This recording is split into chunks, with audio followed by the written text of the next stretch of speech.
Tony Hale, congratulations on receiving your 5th consecutive Emmy nomination for Veep. Is it still? You're welcome. Is it still surprising when you get the news that you've been nominated? Oh yeah, I'm constantly shocked I'm even on this list. I every year I'm just like, someone's made a big mistake. I'm not supposed to be invited to this party. But yeah, and the thing is, I've said this before, but it's true. If I ever stop being excited, someone just needs to pop me upside the head and just shake me, because that's something that you should never get used to. Well, you have won twice before, once for the 2nd season and once for the 4th season. When you won for the 4th season, it was also the first time that the show had won. So what did that kind of recognition mean for you, especially in the year when the show was finally recognized as Best Comedy Series and for writing and other awards? Yeah. I mean, it was crazy. It was a crazy night, because I think, if I remember correctly, right before I was really blessed to get that, I remember the writers got an award, and I was so thrilled for them, because they work like Simon Blackwell and Armando Iannucci and all those guys. They worked incredibly hard on these scripts that they gave us to do, that we got to play with. And so for them to get recognized, I was really thrilled about that. So I mean, it was pretty insane and exciting, and it was awesome. So with this season, I mean, there's a major change. I'm curious, at the end of season 5, when Selina is booted out of office, what were you guys thinking? Were you wondering where the show was going to go? Did you have an idea of how it was going to turn out this season? Yeah, I mean, I will say when I had the most questions about where the show was going to go was when Armando left after season 4. I remember having those moments of, ha ha, daddy's gone, and what's going to happen?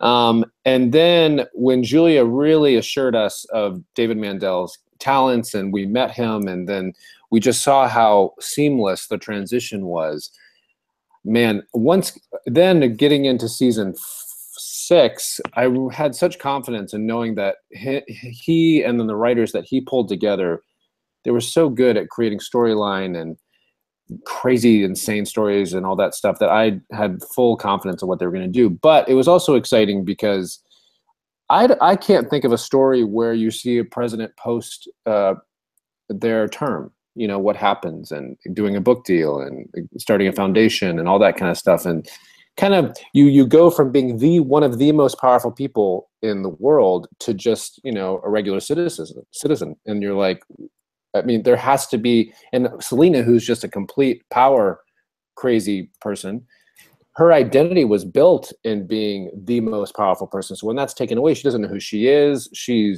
mentally goes a little nuts. And so it's just, that was a lot of fun material to work with. So I knew it was going to be fun. And Gary's always there by your side, of course. Always, always. And will never stop being by her side. Do you think there is a breaking point for Gary at any point in the show at all?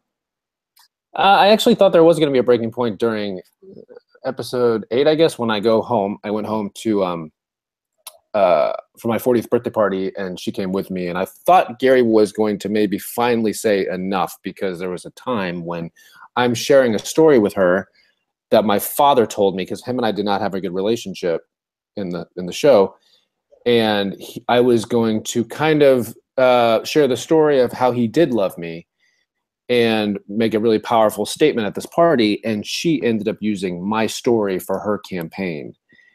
And I thought that would have been the last straw, but no. No. His dysfunction and pain and just his own stuff bounced him right back by her side, and I'm constantly amazed by that relationship. As am I. Yeah, I know the scene you're talking about, and I thought, oh, here it comes. He's gonna, tear into her. You bring up that episode, and that's the one you've submitted for Emmy consideration. Can you talk about why you chose that one? Yeah, I think I chose it just because, you do a character for so many years, and then you're able to see kind of the world that character came from, the relationship with his mom, and the dysfunction both with his mom and his dad, and just kind of his environment, being from, a small town in Alabama, and I don't know, it's clearer his world. And so that episode was not only very fun to do, but it showed a lot to me. And just, there was a lot of just up and down with that episode, because he was super excited about the party, and then it crashed when Selina took over, and then he was really excited about it again, and then it crashed when she took his story. And so it just felt like it was a lot of this, and that was fun to play. Right, and also you mentioned getting these new layers to Gary's life. Working with Stephen Root and Jean Smart as your parents, what was that like? My gosh, I love them. First of all, I'm a huge fan of theirs, and so when I found out that they were going to be my parents, I was very excited. And just, I don't know, they're just both, the more I'm in this business, I'm so grateful for the people that I get to work with, because there's just some very talented and kind people out there. And Jean Smart and Stephen Root are two of them. They're just really cool people. And not only the cast I work with, they're just amazing people, but like all these people that guest star and come on the show and stuff, they're just wonderful people. So I feel very fortunate. One of the things that was unique about this season was that, I mean, you guys have worked so closely as an ensemble. With this season, you guys are kind of off in your own storylines, and then gradually you start to come back together. Can you talk a little bit about that? Yeah, it was weird at first, because we had kind of been these keystone cops around Selina Meyer all the time and circling her, and we were very used to each other's dysfunction and quirks and kind of also comedic play. And then we're kind of separated. So at first it was a little jarring. But I will say it was jarring, but it made it that much sweeter when we came back together. There was a time when Mike McClintock came back to the office, and just seeing him, there was like a genuine like, oh, Matt's back, you know? And then like when I saw Kevin Dunn and in their scene around the table in her condo, it was just like, oh, Kevin's back. So it always made it that much sweeter when we come back together. Mm-hmm. One of the things that's unique about this season as well is that obviously politics are in the news a lot lately. What? Right, yeah. Come on. They have been for the last couple of years too. In fact, I remember the year that hold on, the year that you guys first won for Comedy Series. I remember I was at the Emmys, and I remember Julia giving this speech where she quoted Donald Trump. That was 2 years ago. So you guys have been living under the shadow of current events for 2 years now. I mean, is it difficult to satirize this stuff now? Yeah, you know, it's one of those things, like when it was first starting, when he was running, and you're kind of like, God, just crazy, and this is nutty, and then when the news starts getting chaotic and things start to become more concrete, it was shocking. But I think the cool thing about what I've mentioned to people is when you watch the news, just everything that's going on in the news, and it's not just Trump or anything, it's not just that, it's just all the chaos.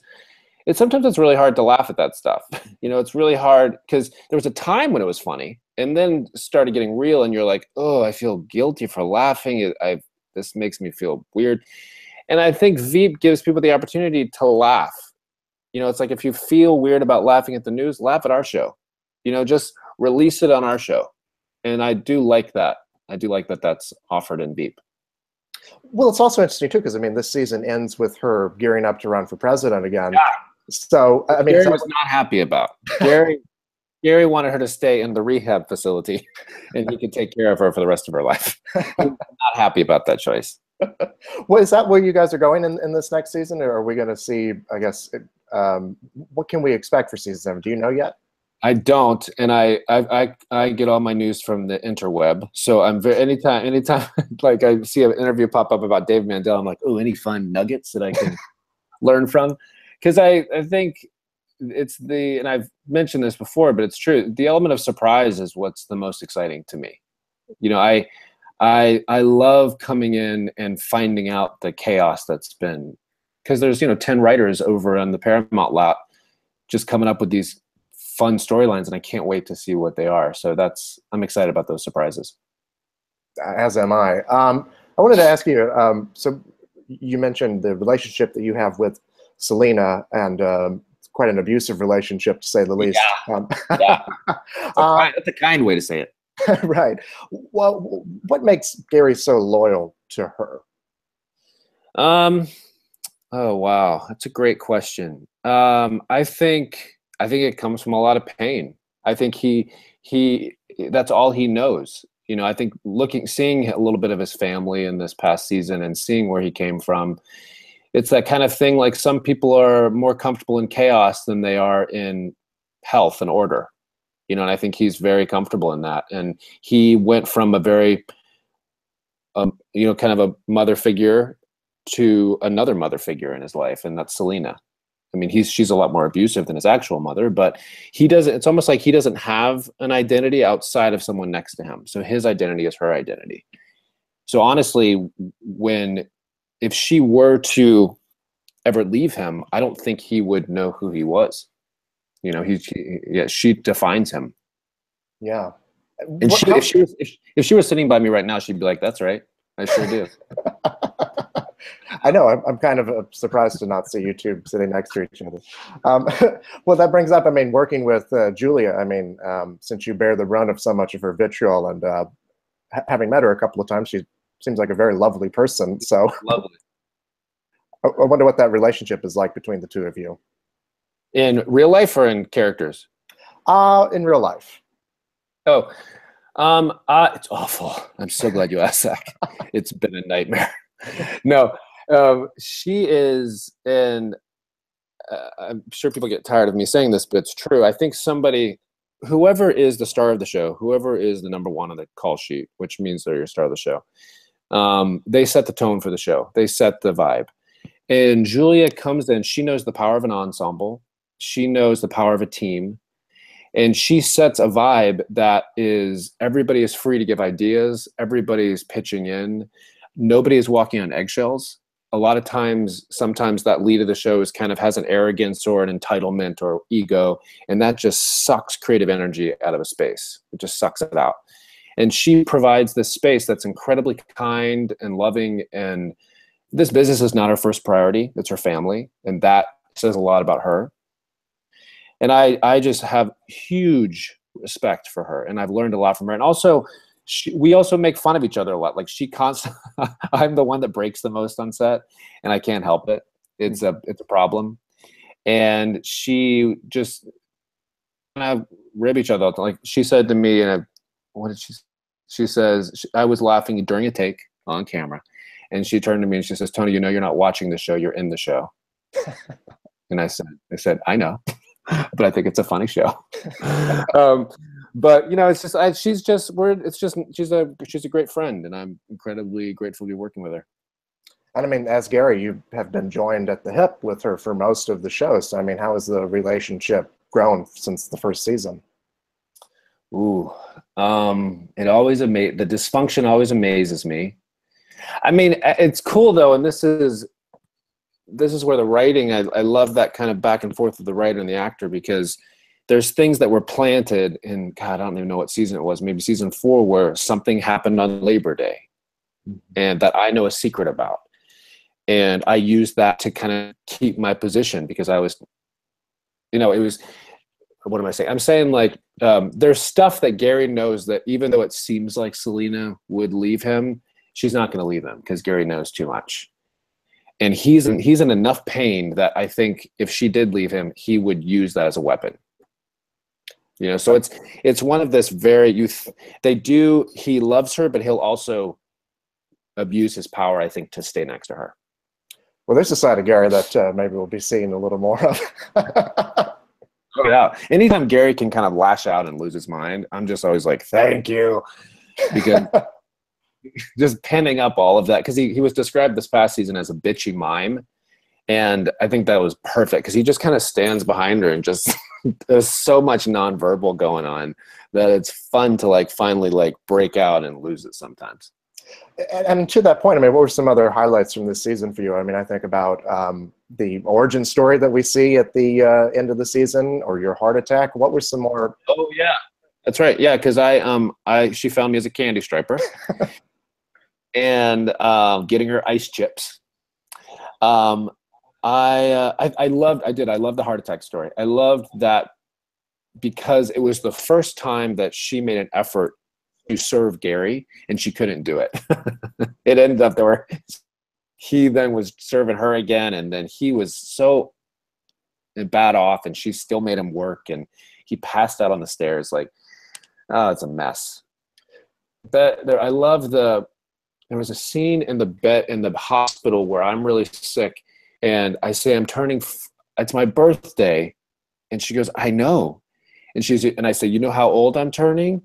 And she goes, yes. And I said, 40. And she goes, 40. And I say, you remembered. It's like he's not even aware that he's kind of giving her all this stuff. Yeah. Or when she serves you that, I think it's a chicken sandwich on top of pasta. It's very... Yes. But he didn't care. He does care, but he's like, you know what? It just goes with the territory. While I have you here, I wanted to ask you, Arrested Development season 5. Yeah, sure. What can you tell us about that? What can you tell me? I get all my news from the internet, Zach. What can I tell you? I tweeted out a picture of the set, which was very exciting for me to see because I see that set and it just is. It's like such a Pavlovian recall where you're just like, oh my gosh, I remember that living room. What can I tell you? I honestly, it's another one of those things that's the surprise of that show. I can't even guess. I can't even guess what's going to happen because I remember a time when I went up to Mitch and I said, I have an idea. I think Buster should be on Dancing with the Stars. And he goes, yeah, that's a funny idea, but I think I'm going to have a seal bite off your hand. And I was like, well, that's funnier. And I'm going to go with your idea. So I have no clue what's going to happen. To be a part of these two shows that, that have this sort of lasting impact on audiences, what does that mean for you? Oh, I feel incredibly fortunate. And it means a lot. I mean, I was in New York for a very long time, trying to get into the business, and I was doing commercials and loving it, but wanting to do kind of more scripted shows. And I just feel incredibly fortunate. And the thing is, as an actor, many times you do things maybe that you're not so crazy about because it's a gig and you're thankful to be working. And to be on shows that I have such respect for and I'm a fan of, it just makes it so much easier to embrace and talk about. I'm very, very, very thankful.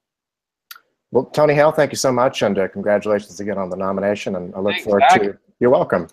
I look forward to the next seasons of Veep and Arrested Development. Me too. Thanks for talking. Of course. Have a good one. All right, you too.